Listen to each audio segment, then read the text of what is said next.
大家好，我是 Oliver and Fallon. So 19 years ago, when I first visited my friend living in Shanghai, we went on a hiking trip in a rural mountain in Anhui with an outdoor tour group. To my surprise, some of the group members actually wore jeans, platform shoes, and they even brought a fold-up chair. I thought to myself then that one of us would be mightily disappointed. It turned out that the hike was extremely difficult, in fact, and that half of the group was falling behind and were really ill prepared for the physicality of the hike. And my friend was one of them. We were only about an hour into the hike, and already half of the group was considering returning back down the mountain, and another group was already getting muscle cramps. I gave my friend an energy bar to give her a boost, as she was one of them who wanted to actually head back down the mountain. 45 minutes later, she felt much better and even invigorated that she overtook the group leader. We were all astonished at her, and when we stopped for a break, she called out at us and said, "Wow, that energy bar really worked." That may have sounded like a quirky little small anecdote, but this is actually a really serious topic that we're talking about, and even professional athletes will actually go and seek out these rituals and follow superstition to really enhance their performance. Whether turning your water ball to a certain angle or not shaving your face until the World Series games are over are all examples of what professional athletes who get paid millions of dollars so that they can perform better. And this type of self-fulfilling prophecy, or a placebo effect, has actually scientifically been shown to be true. The placebo effect is when a drug or treatment has no therapeutic benefit. The surprising thing now is that researchers have done countless studies comparing the effects of a placebo drug and an actual drug, and they've consistently come out to be equal.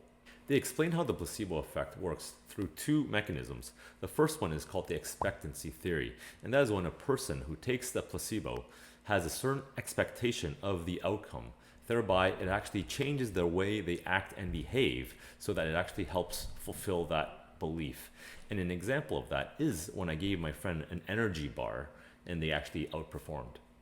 The other is called classic conditioning, or the Pavlovian conditioning, and that is when a placebo drug is paired with an actual drug for over a time period, and eventually the actual drug is taken away, but the placebo drug continues to work and the effects are still the same.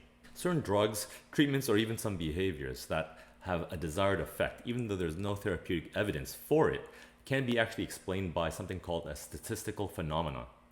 One such phenomena is called the regression to the mean, where an extreme case that's repeated over an iterations of time actually end up averaging out to the norm. And this can also be called as the law of large numbers in statistical theory. Another reason is something that's just known as natural healing, or the natural progression of a disease, where it just runs its course. And just an example is when you have a common cold, by just doing nothing at all, you can actually eventually recover from it.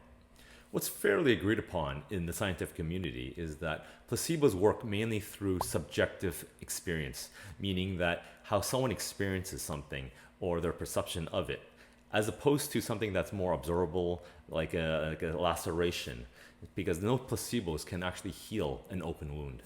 There was a specific case back in 1995 where a construction worker jumped and landed on a plank of wood with a nail protruding up, and the nail went right through the boot completely, and the construction worker was carted off to the emergency room in excruciating pain. When the surgeon cut open the boot, what they found was that the nail completely missed his toes as it went between them, and there was not even a scratch on the body. What is also true is known as the nocebo effect, and that is the placebo effect in reverse. And that basically just says that if you're taking some substance or you're doing some behavior that you think is harmful to yourself, then you will actually be worse off for it. Another interesting side fact is that when the scientists kept researching on the placebo effect, they found that it was much more effective on children rather than adults. This is in fact a fascinating field of science that bridges the mind and body in ways that the scientists can't even fully understand. The one thing is certain, and that is we can't underestimate the power of the mind. So that's it for today. I hope you found that useful, and as always, please leave any questions or comments below, and I'll see you next time.